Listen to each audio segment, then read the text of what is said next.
um tema na mesa decorrente dessa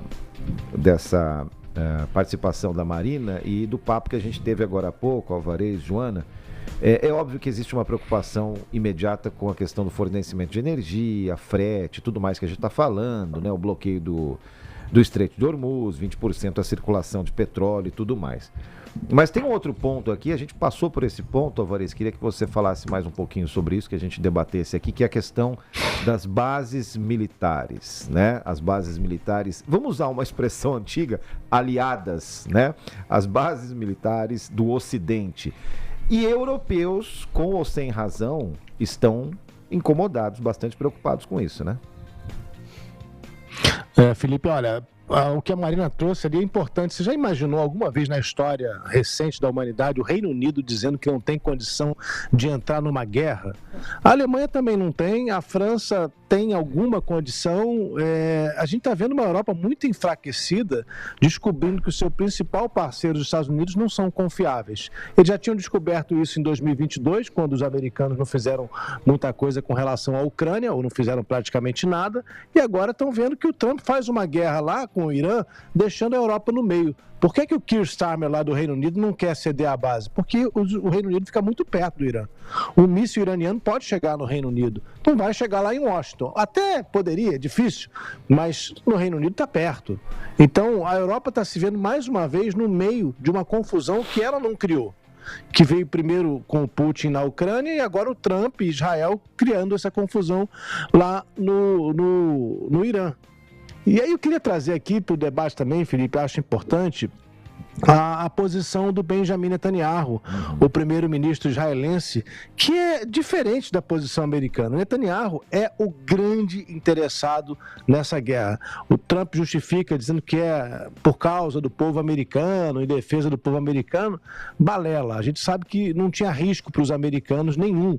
Nem mesmo as armas nucleares, as 11 armas nucleares que o Irã poderia vir a fabricar, estaria muito longe de qualquer ameaça aos Estados Unidos. Mas para Israel, e aí eu falo Netanyahu defendendo os interesses de Israel aqui, é uma guerra importantíssima, muito importante, porque já de saída começa a abrir espaço, né? Você falou das bases regionais, Oriente Médio.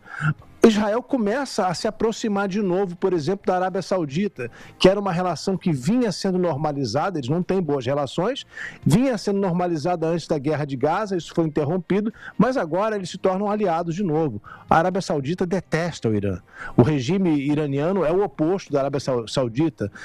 Xiitas lá no Irã, sunitas na Arábia Saudita. A Arábia Saudita se sente muito mais próxima hoje de Israel do que do Irã. Então, para Israel, é um sonho o que está acontecendo em termos geopolíticos. Se resolve lá, o regime cai no Irã, Israel tem um Oriente Médio favorável, praticamente não é todo, porque tem milícias aqui e ali, sempre vai ter alguma coisa. Mas a situação melhora muito. O Netanyahu, inclusive, né, discorda do Trump quando ele diz o seguinte: olha, não vai haver uma guerra sem fim aqui. O regime terrorista está no seu ponto mais fraco desde que tomou o Irã há 47 anos. Essa será uma ação rápida e decisiva, é a promessa do Netanyahu. Ele pode prometer isso? Claro que não. O que ele está dizendo é o seguinte: olha, Estados Unidos, olha, povo israelense, não fiquem preocupados, vai ser rapidinho, a gente vai lá e resolve. Só que não é isso. Ele quer trazer os Estados Unidos para dentro da guerra o máximo possível para garantir a vitória. E assim como o Trump, o Netanyahu está na esperança de que o povo iraniano vai assumir o controle do governo, vai derrubar o governo dos ayatolás e criar ali uma democracia iraniana. É possível? É, mas é complicado. Vai levar tempo. E aí tem outra coisa, né? Já que estamos falando de Bibi Netanyahu, eu estava lendo uma reportagem hoje, Joana Alvarez, da Deutsche Welle, mostrando que já há uma diferenciação entre a popularidade de Netanyahu e o apoio a essa ação por parte de Israel, justamente por causa desses pontos que você colocou, né? A ação é mais apoiada que o próprio Netanyahu. E um outro ponto, né, que nos leva, e a gente já falou muito sobre isso e vai falar mais ainda, nos leva ao fantasma de 2003. A Joana levantou esse ponto aqui mais cedo. Tá, cadê a documentação? Porque Israel já comprou, né? Já comprou e já vendeu esse argumento das armas nucleares do Irã, né? Mas cadê o papel? Cadê o documento? Cadê a fotografia? Não temos ainda, né? Em 2003 tivemos, mas eram falsos, né? Vamos falar com Curitiba. A questão... vai fundo, vamos para Curitiba. Porque essa expansão, então, do conflito no Oriente Médio está prejudicando brasileiros na região. Em Dubai, pelo menos 23 pessoas ficaram presas.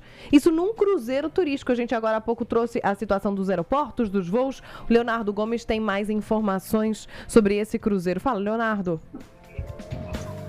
É isso, bom dia a todos. A gente está falando de boa parte, inclusive, desses brasileiros paranaenses idosos, 19 idosos, ao todo 23 brasileiros que estavam lá curtindo uma viagem já de alguns dias, que começou em Doha, capital do Catar, passou por Abu Dhabi e ia terminar em Dubai. Eles chegaram na sexta-feira em Dubai, em um transatlântico, só que eles chegaram até descer, chegaram a visitar alguns pontos turísticos em Dubai, mas já no sábado, justamente durante esse ataque coordenado pelos Estados Unidos e Israel, eles foram impedidos, tiveram que voltar, na verdade, não foram até o destino final e tiveram que voltar para o transatlântico. E lá estão. A gente está falando já de 4 dias em que eles não podem sair. O navio, claro, está atracado ali no porto de Dubai, mas ele não pode nem para frente, nem para trás, nem para o lado, está parado. E a ideia, já o roteiro original previa que esses paranaenses, esses brasileiros, eles iriam embarcar num avião, iriam voltar aqui para o estado do Paraná, voltar para o Brasil ainda no domingo. Mas claro que isso não aconteceu e não tem previsão para acontecer, justamente porque o espaço aéreo em Dubai, assim como nos países vizinhos, está fechado.